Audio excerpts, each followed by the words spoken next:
Good afternoon, everybody. Welcome to today's Workforce Wednesday webinar. My name is Antonio Gomez. I work for the Illinois Center for Specialized Professional Support based out of Illinois State University. I will be your moderator and technical support for today's webinar, Program Year 2025 UMOS Expansion. I want to thank all of our presenters for being here today, Tanya Fry, Edgar Revuelta, Benton McCarthy, and Mario Nunez Flores. If you have any questions, we will have Q&A portions throughout, but we also have the Q&A function through Zoom that you can post questions to, and then we can address them as we get to them. You can also post any questions to the chat that you like. You are also not allowed currently to unmute yourself. I will go through and unmute you if you have a question. If we get to a Q&A portion and you would like to speak up, go ahead and raise your hand and I will go through and unmute you and we can go one by one. Just so you know, today's webinar will be offering closed captioning, so feel free to turn that on, and we will also be recording this webinar. That recording, along with all the materials for today, will be available within 2 business days on the Illinois Workforce Academy, and I will put a link to that in the chat very soon as we're done with housekeeping. Before we get started, I'm going to get us started with a couple of polls. So I'm going to launch this first poll, which is what partner you represent. We'll give a couple of seconds for people to answer.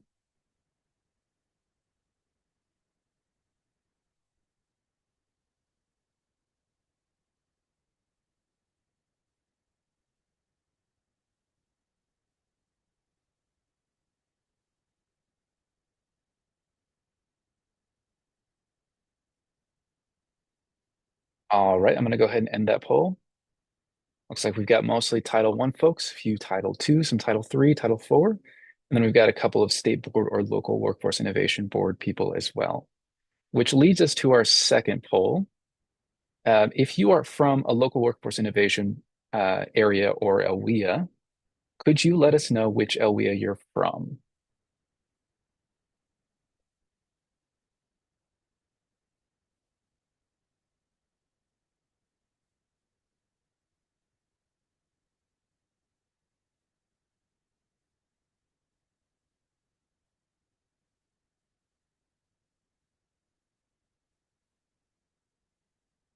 All right, looks like we've got most of our answers. I'm going to go ahead and end that poll. And it looks as though we've got LWIA 11, 23, 20, 11 again, 7, 2, 20, 25, 21, 19 to 26, 19, 21. So we're very, very happy to have you all here. This helps us a lot for our records. The last one that we've got today is your location.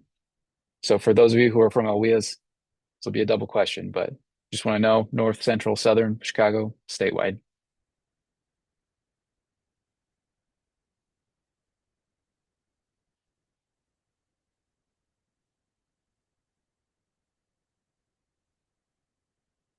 All right. Looks like we've got our answers. I'm going to go ahead and end that poll.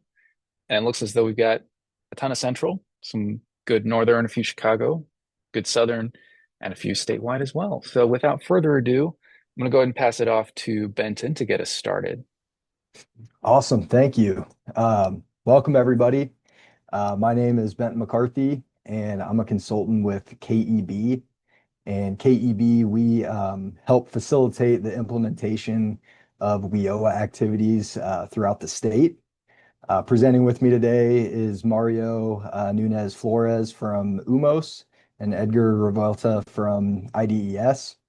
I'll let Mario go ahead and introduce himself, and then Edgar. Thank you, Benton. Thank you, Antonio, everyone for being here. As Benton mentioned, my name is Mario Nunez, and I represent UMOS as the state supervisor for the NFJP program here in Illinois. Awesome. Hi, everyone. My name is Edgar Revuelta. I am the program manager for Illinois Department of Employment Security Migrant and Seasonal Farm Worker Outreach Program.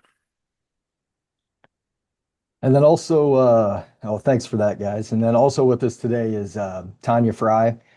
She also works at KEB with me, and she'll be available today to help with Q&A throughout the presentation. So Tanya, I don't know if you want to introduce yourself. I think you covered it. Hi, everyone. Happy to see you guys here. All right, so we'll go ahead and get started. So today's presentation, we're going to provide some background information on UMOS, or the spelled out version, United Migrant Opportunity Services. We're going to describe the differences between UMOS and the IDES Migrant Seasonal Farm Worker Outreach Program. And we're going to discuss the UMOS expanding into 9 additional local areas, and the impact it's going to have on the PY25 MOU and budget. And then we'll end the presentation with Q&A, but we're going to also have Q&A in between each little subsection of the presentation. So yeah, like I said, we're gonna start with some background information on UMOS. So we're gonna turn it over to Mario to speak on that. Great. Again, thank you, Benton and everyone. So I have just these points to discuss with you all, to share with you.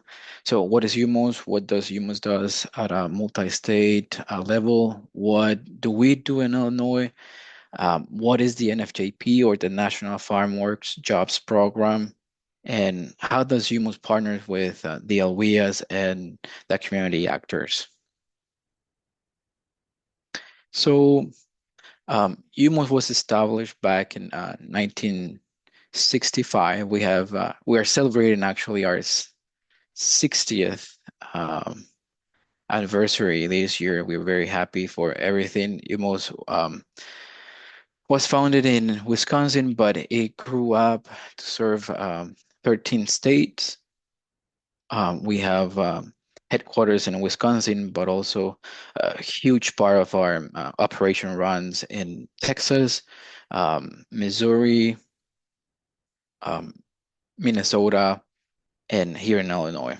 So we are a non-for-profit that empowers individuals, families, and communities, and from all cultures, through integrated workforce and education, and also social services.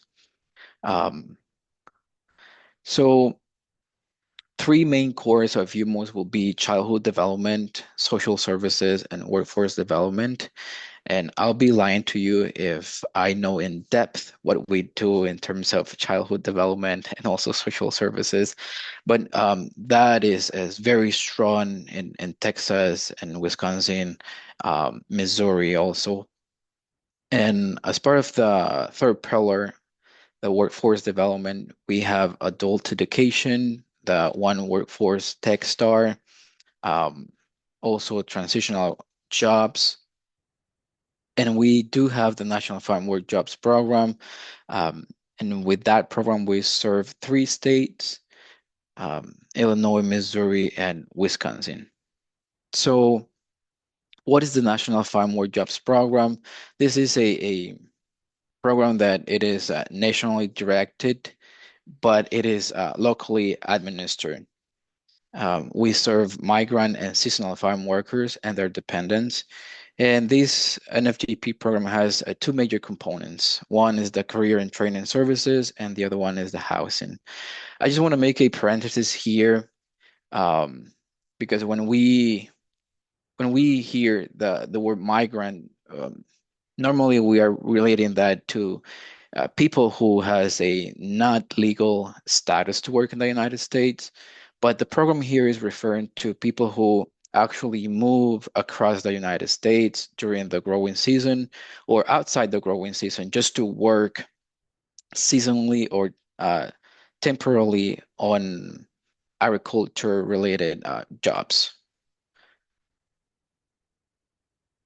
So the National Farm Work Jobs Program is a integral part of the public workforce system, and it is a partner in the nationwide network of the American Job Centers. Also, the NFJP partners with the Monitor Advocate system just to ensure that all the farm workers have equitable access to career services, skill development, and workforce protection offered by the American Job Centers. So what do we do as NFJP? Um, Part of those career and training services are vocational training.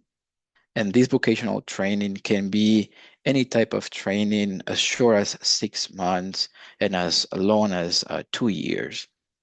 Some example of those will be the CDL training, for example. That's a 6-week training course. And then we have all the services offered by community colleges that sometimes I wish we could help more than 2 years and bring those to another level. But that's what we do in terms of vocational training. Then also on the job training, these program give us the opportunity to help individuals who are going to in a specific industry and are actually learning by doing, and we can pay their salaries up to 75% of those wages. Then we have also the opportunity to offer help and support for apprenticeship programs, and which we cover the full tuition and also cost of these specific programs. Um, on the job training and apprenticeships, those are opportunities that employers are offering in different industries. And I'm going to get in detail on what industries we are able to help with the NFJP. So in the financial part, what are the benefits of the NFJP? First, we can cover tuition, we can cover stipend, and we also have a bucket for supportive services.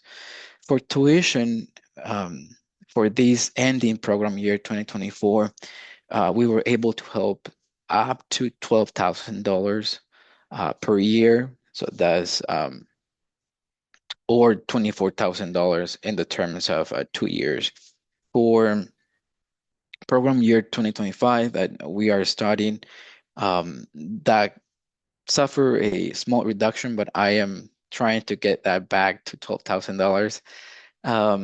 So we can cover up to $7,500 a year for 2 years, or 15 $15,000 in total per client who's coming to request our services. Then in terms of stipend, we pay $12 an hour for program year 2024 and $7.5 an hour for program year 2025, up to 40 hours a week. Then we have supportive services, and this is a funding that goes to any type of immediate crisis assistance. It can be assistance with food, with lodging, with transportation, any small car repairs. Sometimes we have clients that come and ask for funding for books or a laptop, and we have up to $2,000 to cover or to use in those supportive services. The major qualifications for the NFJP program will be that individuals who want to be part of this, they need to have a background in agriculture. So we count for the last 2 years of their work history, and what we're looking for is 6 months of those 2 years worked in agriculture or past 2 years. We want to see at least 6 months of those directly related to working agriculture. They also need to be U.S. citizen, or they need to be legally authorized to work in the United States. And for males 18 or older, they must be registered for selected services. That's an easy process, and we most of the time guide people if they are not already registered. And last but not least, they need to be within the low income poverty guidelines.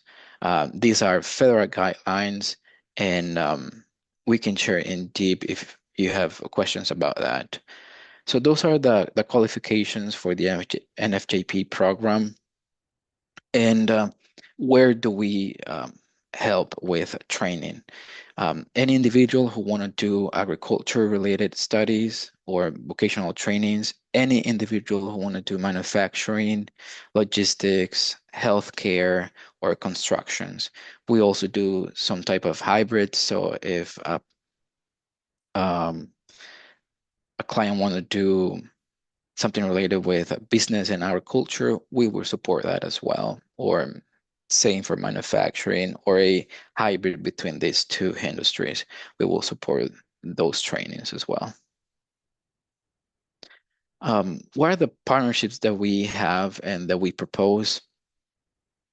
We receive in our offices clients, and we also go and do outreach. So we visit in a year maybe 3,000 people that we reach out to. So we can offer referrals. We normally do referrals for the LWIAs and other community partners that work hand by hand with us. We are present in joint events. We can offer cross training. If you are interested on something that our headquarters is doing and you want some type of in-depth information, we can schedule that and try to put that together. Then continue collaboration. We want to be present in all the LWIAs at least one day of the month. So we will go there and also help with anything that you guys may need assistance with. And also that's a time where we can see and help clients that are looking at our services as well. We are open to do co-enrollments. Sometimes I know you have wonderful programs, but you don't have the opportunity to cover some of those supportive services that we have. So we're more than happy to collaborate on that and do those co-enrollments. At this point, I hope it is clear as mud. No, I hope it is clear and I didn't confuse you guys, but I'm open to questions. So if you have any, I I just want to say this one more time. We're trying to create this partnership. Um, I know and I am well aware of the work that you have done in your local areas. And I know the importance of being um, collaborating with you all. This is a work that without you, it is definitely not possible. Thanks God, the DOL is making us a mandated partner. So that kind of helps to be there present. But we're here to help, to support. And also if you have any advice for us, I know we have worked before in the past with some of you, and due to DOL regulations, we stopped that partnership, but we're going back. I have staff that it is eager to be there, and our promise is that we will be on each one of your offices at least once a month. It won't be myself, it will be some of our career coaches, but we will be there. We have a couple of questions in the Q&A. So both of them for Kendra Winrostro. Will tuition assistance begun in program year 24 be grandfathered into program year 25 at 12,000 or be reduced to 7,500? So anyone who enrolled before 7/30th, 2025, um, that will be $12,000. But from September, um, that will change to 7,500. So unfortunately, sometimes those guidelines are not clear, but what I have seen is that um, we try to keep people um, we will try to keep offering the $12,000. But then sometimes we receive direct guidelines from the DOL and that changed. So I don't want to say for sure that it will uh, pass to program year 2025, but we will do our best to. We have two more questions. We just received another one. Can we refer, and we've got a couple of questions coming in. Can we refer individuals to you without pre-screening them according to your guidelines? Yeah, definitely you can refer anyone to the program. We will do the screening. And I forgot to mention actually, this program is for um, individuals who had that background in horticulture, but also for their dependents. So what I have seen this past year is that we have some small farmers and they bring their children to us. Their children, they may not have the full qualifications in terms of work experience. So we will take them as their dependents and then they will qualify for the program.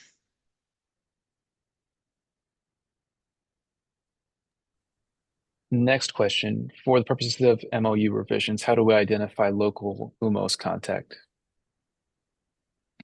Um, we have two offices right now, one in Aurora and the other one in Savoy. Um, we will open a third one in Peoria, but that will take us maybe 3 to 4 months. So I'll be more than happy to share my personal information.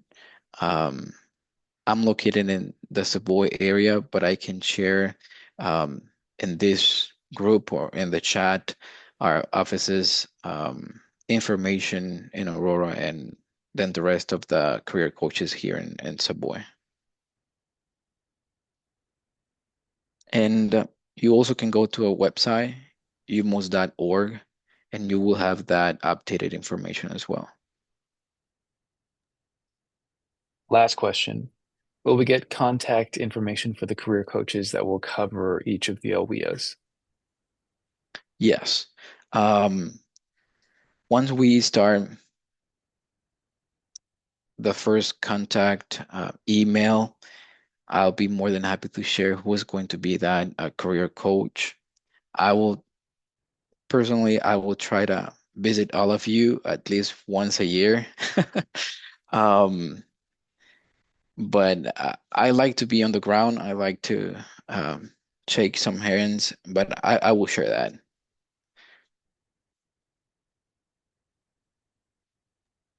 All right, that's all we got.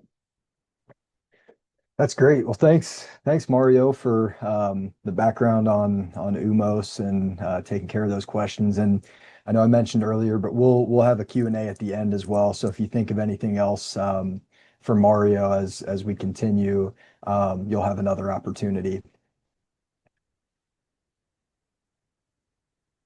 So at this point, we're going to talk about the IDES MSFW outreach program.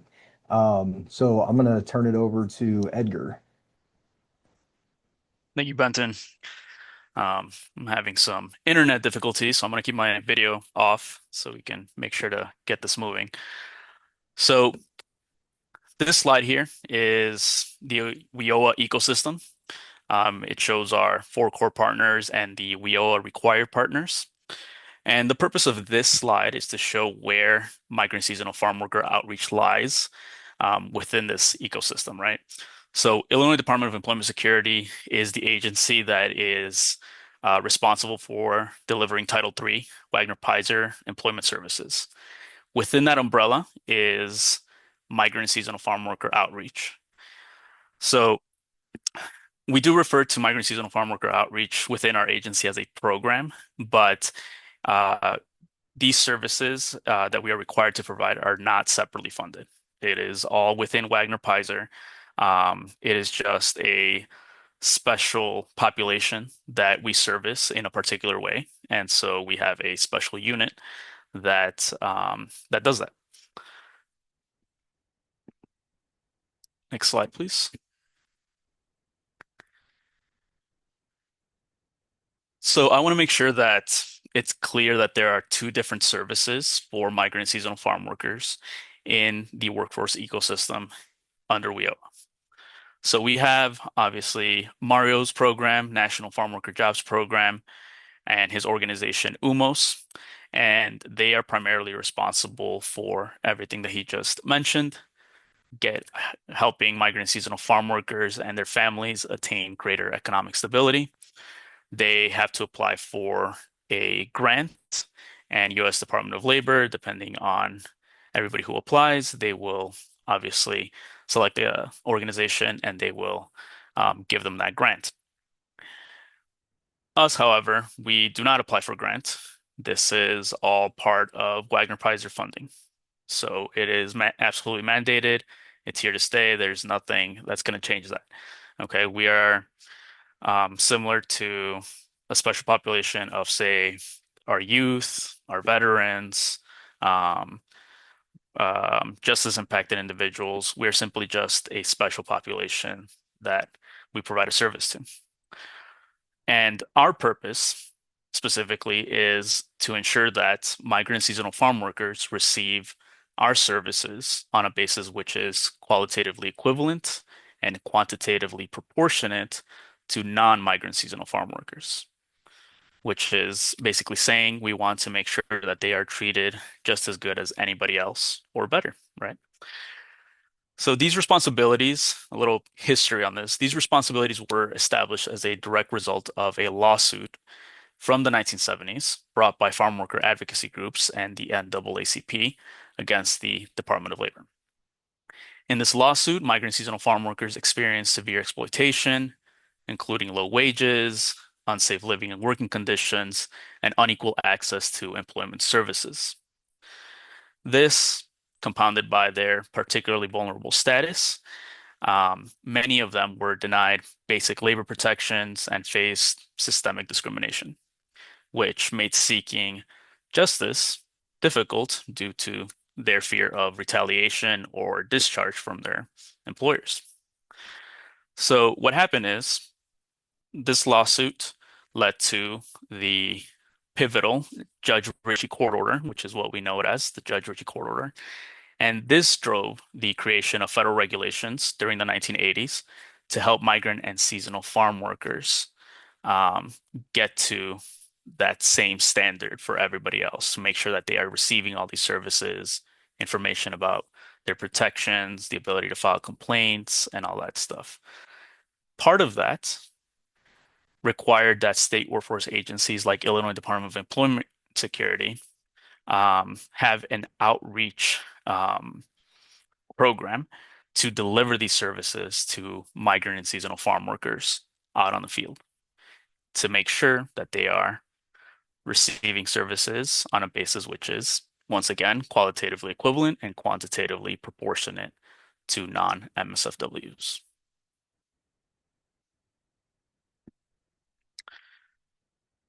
So why is outreach needed, right? Outreach is necessary for this particular special population, right, of migrant seasonal farm workers, because many of them also face other significant barriers that prevent them from accessing employment services within IDS and just the American Job Centers as a whole, right? For instance, they work long and irregular work hours because of their agricultural jobs. Some of them are up very early in the morning, right, to make sure that they're out in the field while the temperatures are still cool during the hot summer months. Some of them live in remote or temporary housing, so they might not be there for very long. They might not be able to access them while they're here. Some of them may lack transportation. So some MSFWs travel from other states, and sometimes they come here by plane, by bus, or they all carpool. So they might not have transportation that's readily accessible to them. And one of the most common ones is that they frequently encounter language and cultural barriers. So um, a lot of migrant seasonal farm workers are Spanish speaking, so it's very difficult for them to communicate with staff in our offices. So our outreach unit is Spanish speaking, and they do have the ability to communicate with them in their native language. So as we can see, unlike other job seekers, and obviously in addition to the issues in the lawsuit, these challenges make it unlikely that any migrant and seasonal farm workers will actually walk into an American Job Center. So by proactively bringing these services and information to where they live, work, and gather, IDS can ensure equitable access, inform them of their rights, and fulfill our obligations under that Wagner-Peiser Act.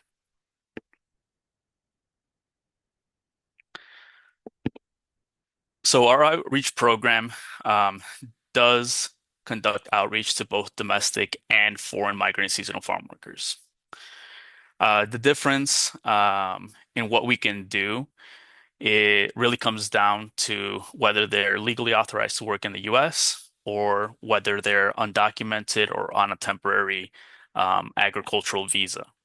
So with people that are legally authorized to work in the US, typically citizens or residents, we're able to provide them the full array of services.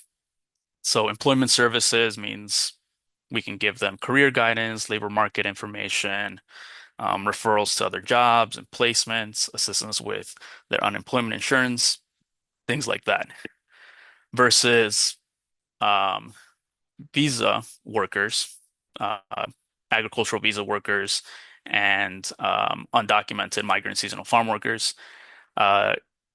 We still provide them with information on their rights and other organizations that might be able to assist them.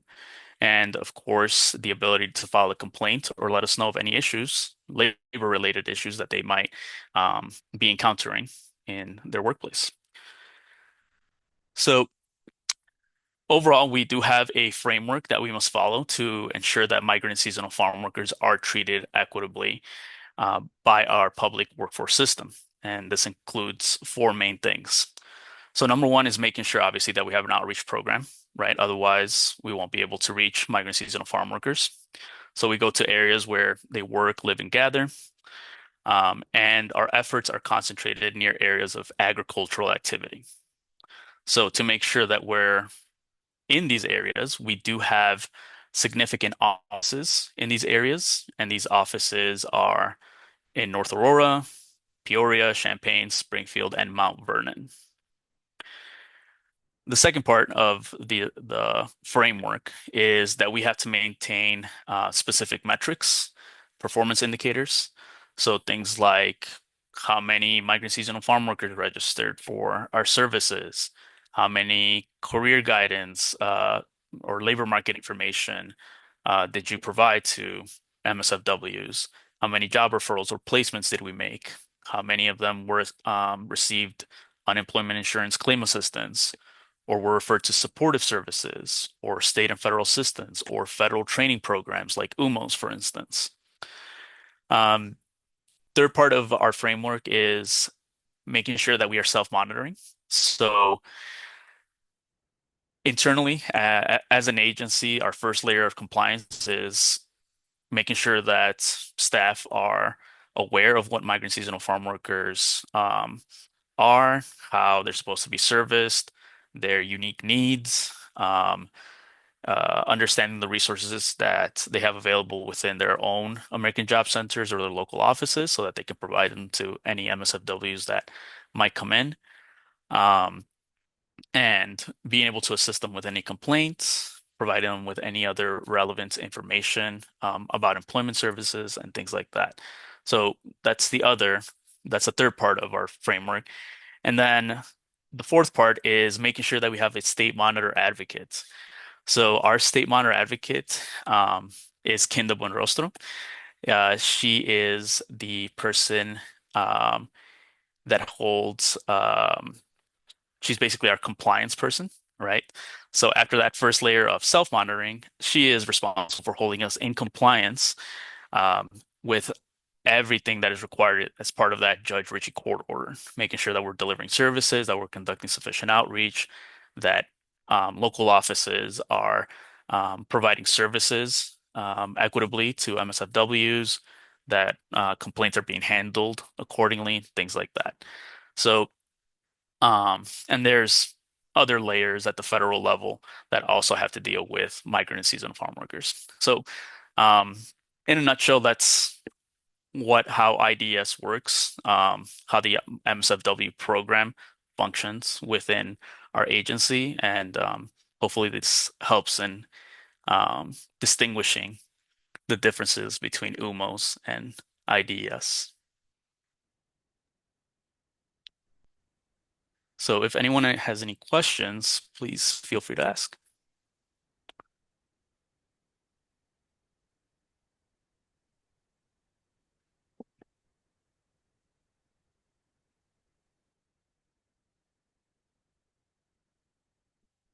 Awesome. Well, thanks, Edgar. And again, if anybody has any questions for Edgar, later on, we're going to open up the Q&A again at the end. So, yeah, thanks for the information, and we'll just keep this thing rolling.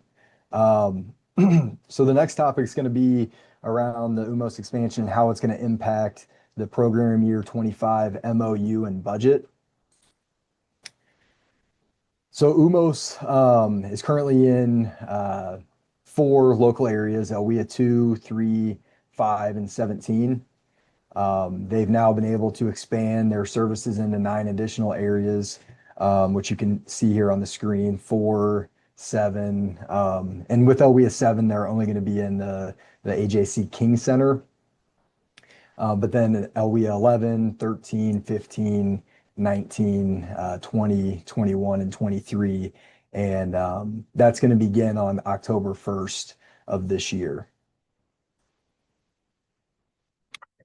So in the MOU narrative section, there's going to be a few updates. So in section 1, parties to the MOU, you're going to want to add UMOS in the slot where it says the NFJP provider.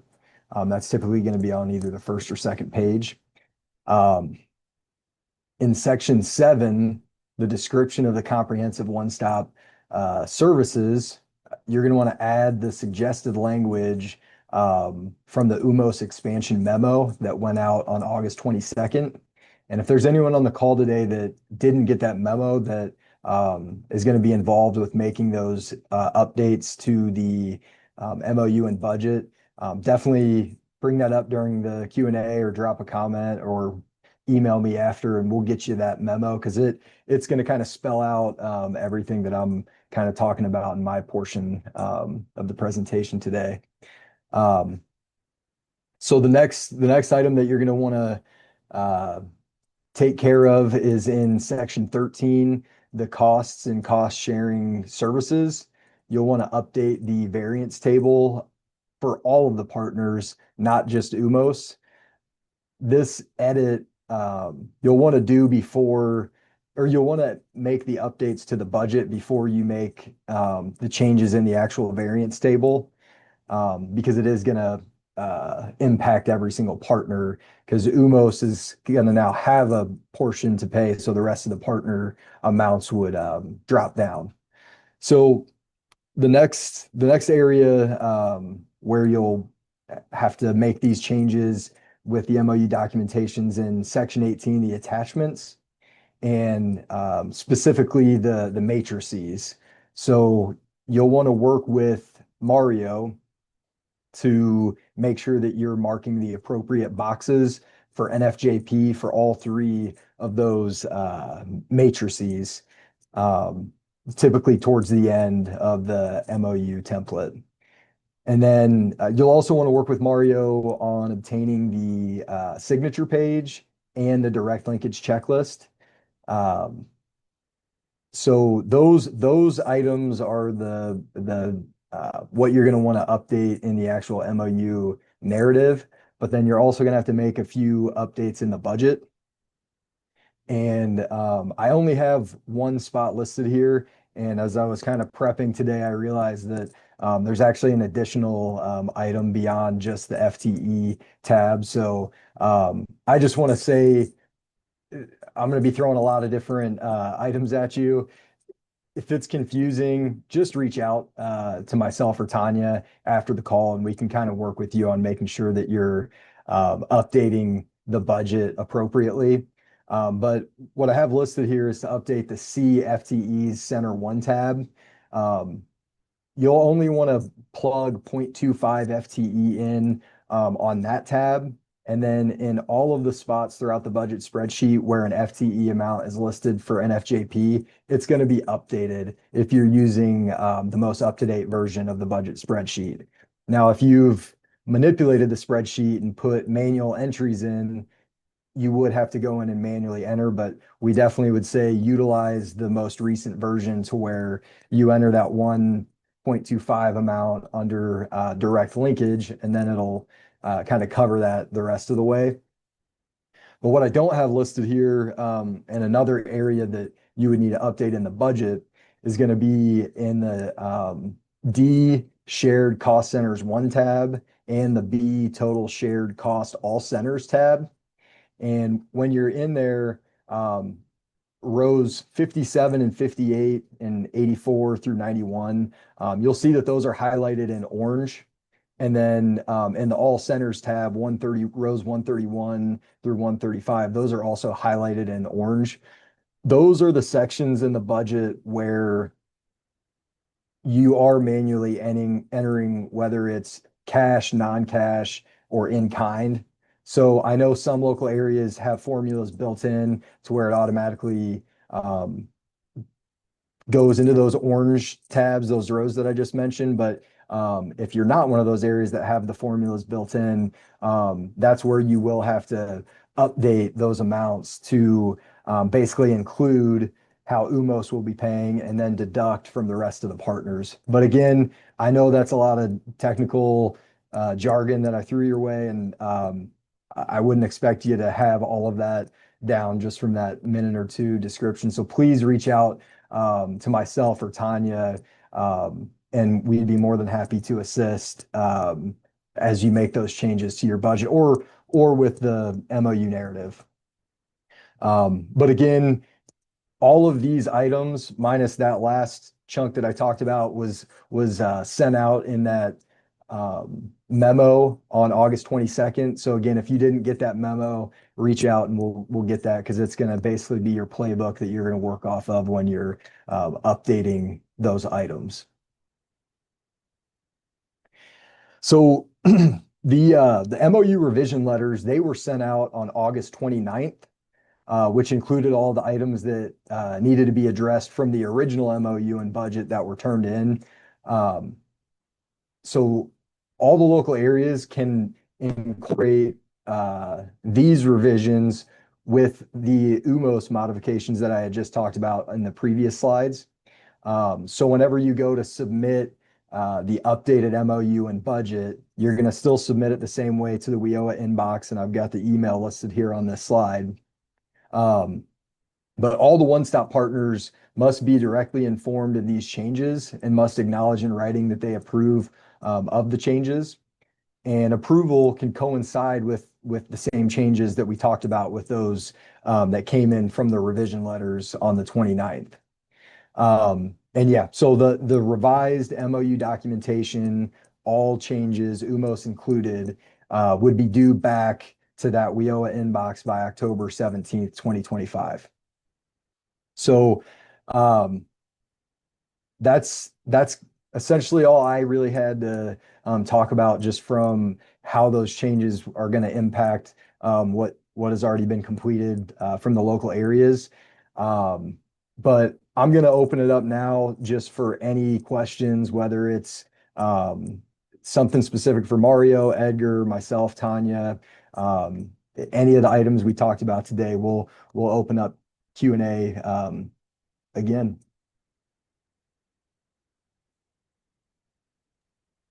We got one question from Lana Russell. MOU budget for 7/125 through 6/30/25 for the UMOS expansion starts 10/1/25. Will this create a budget problem since the first quarter UMOS wasn't in the LWA? I think I read that correctly. Yeah, so that cycle would be July 1st, 25 to June 30th, 26, the program year 25. Um, Tanya, I don't know if you want to jump in. So typically how an LWIA would handle an additional LWIA coming in or coming out in the middle of a quarter or in the middle of the month. And depending on how the billing is done with the LWIA. So if you bill quarterly, then your billing would need to be adjusted to start UMOS from October 1st through, well, let me rephrase that, because that would be July 1st to September 30th. So your quarter billing would be okay. And then if you bill from October to December, your billing should be okay.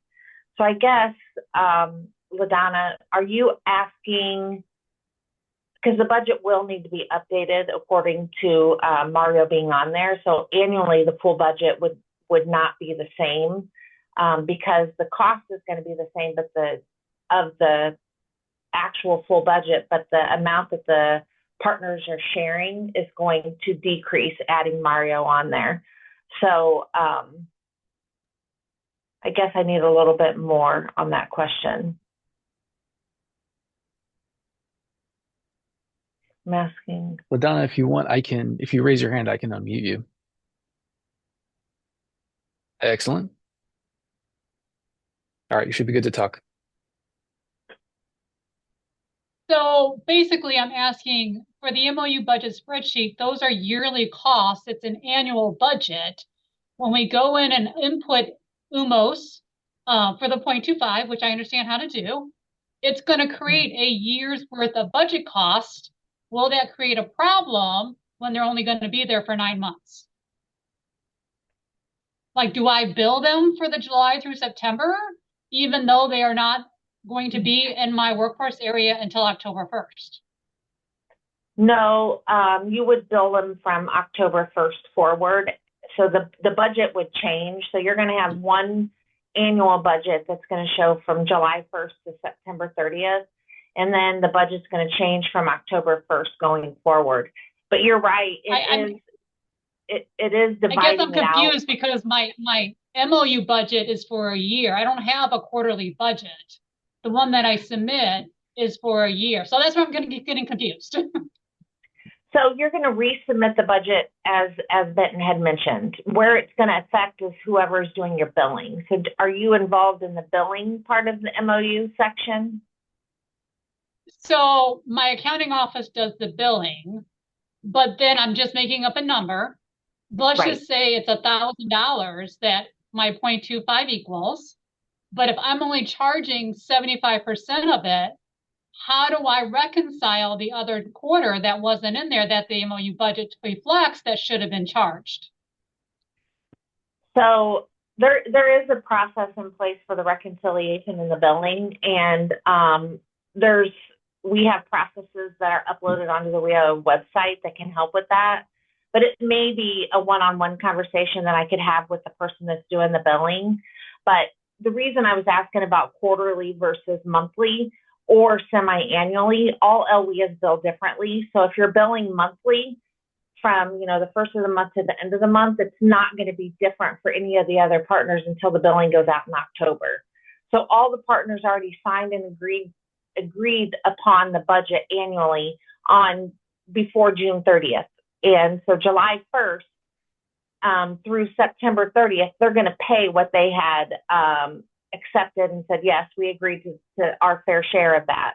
Well, that fair share is going to be the same all the way through September 30th, but October 1st, it will change.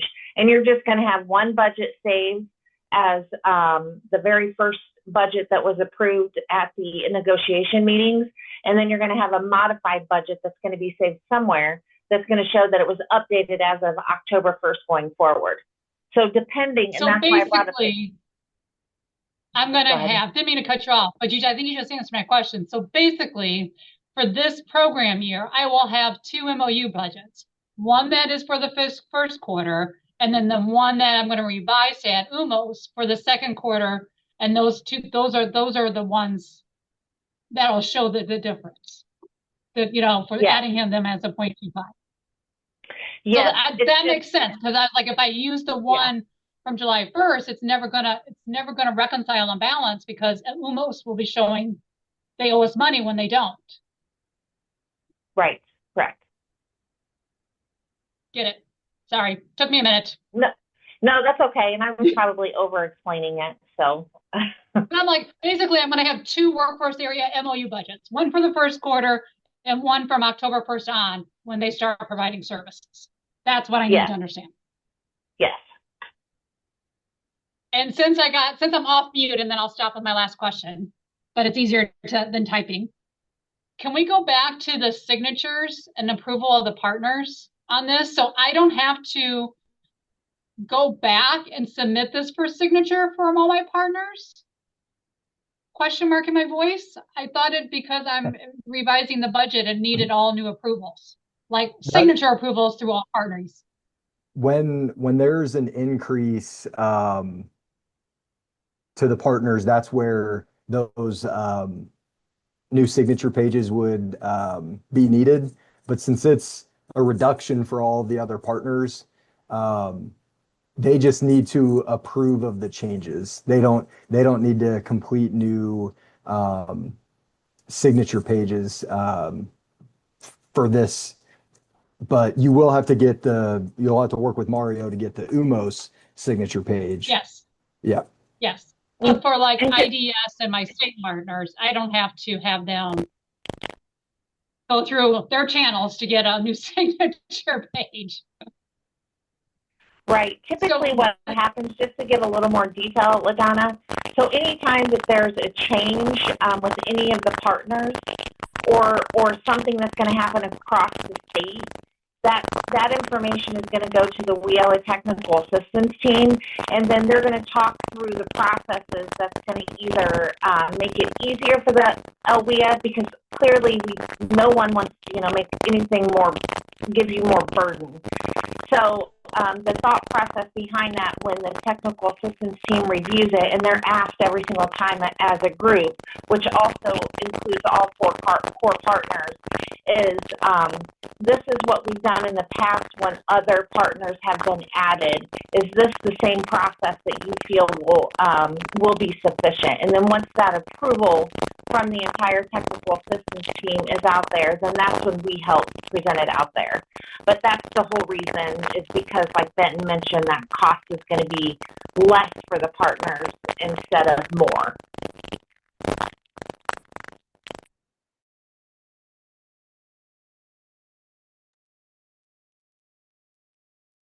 One last question. Sorry, I have so many, and I'm sure the other workforce areas and people on would like me to stop.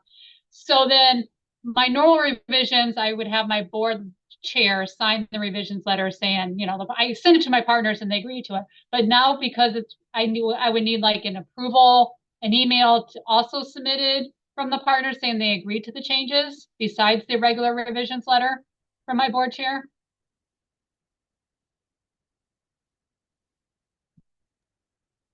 Yeah. So that's what we have right here in this in that slide. Yep.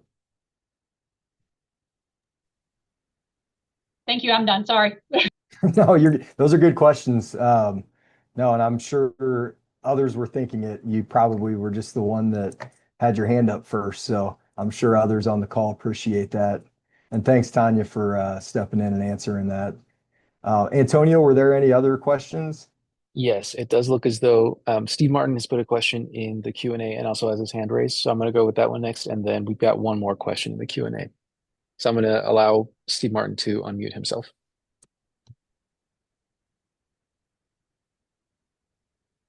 In theory. There we go. Okay, thank you. Thank you for all those questions, LaDonna. Those were exactly what I was thinking. So I just trying to understand. So we bill biannually, December, June. So we'll have to send two separate invoices out for the first quarter, and then for the when we add UMOS, right? Correct? If I could Benton, did you want me to answer that one? I'm sorry. Yeah, go ahead. Yeah. Okay.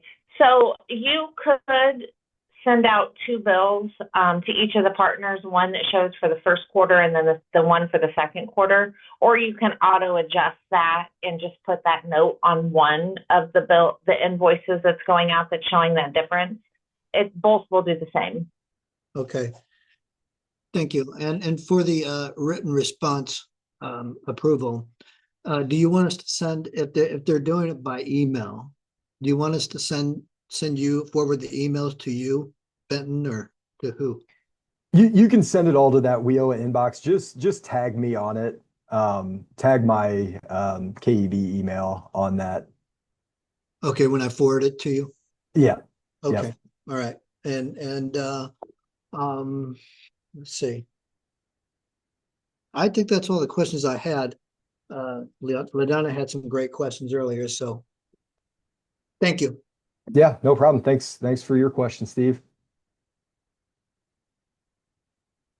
All right, we got one more question from the Q&A. That is from Cindy Mayer on a separate topic. With SCSEP having 2025 funds frozen and senior workers not having placements, did they remain in the MOU budget? Cindy, that's I saw this and Tanya and I spoke very briefly about this before we hopped on. So we were going to kind of discuss this after this current presentation, but we will get back with you pretty quickly on that. But yeah, I don't know, Tanya, if you had any initial thoughts on it, but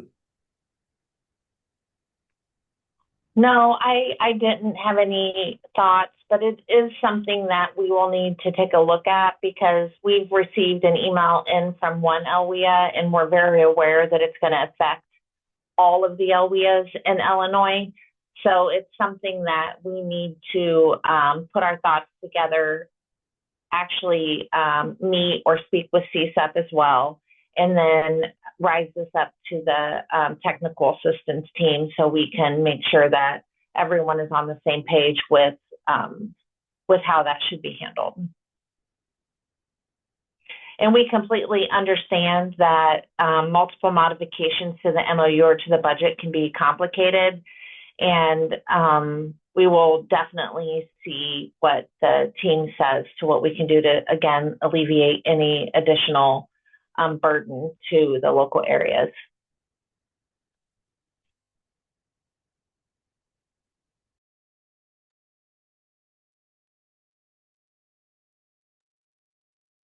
I think that's all the questions we got. great. Thanks, Antonio. And again, thanks, Tanya, Mario, and Edgar for joining and presenting today. And thanks to everybody that joined and wanted to learn more about UMOS and the MSFW outreach program. And yeah, again, I want to make sure everyone knows that they please reach out to Tanya and I when you go in and you start making those changes, especially with the budget, because I know it can be confusing. We're always available, so please reach out. Yeah, that's all. That's all I had. Antonio, I don't know if you had any closing polls or anything, but I'll turn it back over to you. I think Stephen Martin might have another question. I'm not sure that I'm able to decipher it. Stephen, if you raise your hand, I can unmute you. There we go. All right. Should be good to go. I'm not trying to be cute or anything, but and Benton knows where I'm coming from. Can you please alert DHS TANF to answer appropriately and to go along with this? Can you say that again? I'm sorry. I was moving to the contact slide. I said I'm not trying to be cute or anything, but I think you know where I'm coming from. Can you please alert DHS TANF to go along with this and appropriately? And yeah, we've been in communication with TANF, and yeah, they're aware of this situation, and yeah, we will stay in communication with them and make sure they're getting everything how it needs to be back to the local areas. I appreciate it. Thank you. Yep.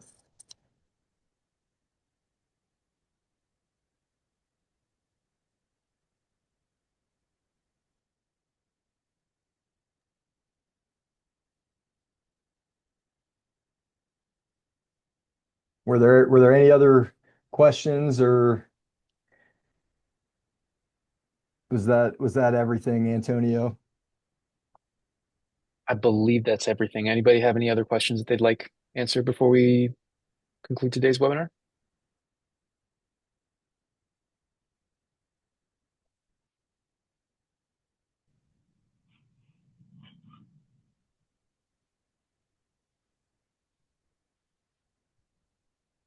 LaDonna Russell asked, remind me when it's due. Yeah, so the changes with UMOS will coincide with the revision letter that you received. So that October 17th is the due date.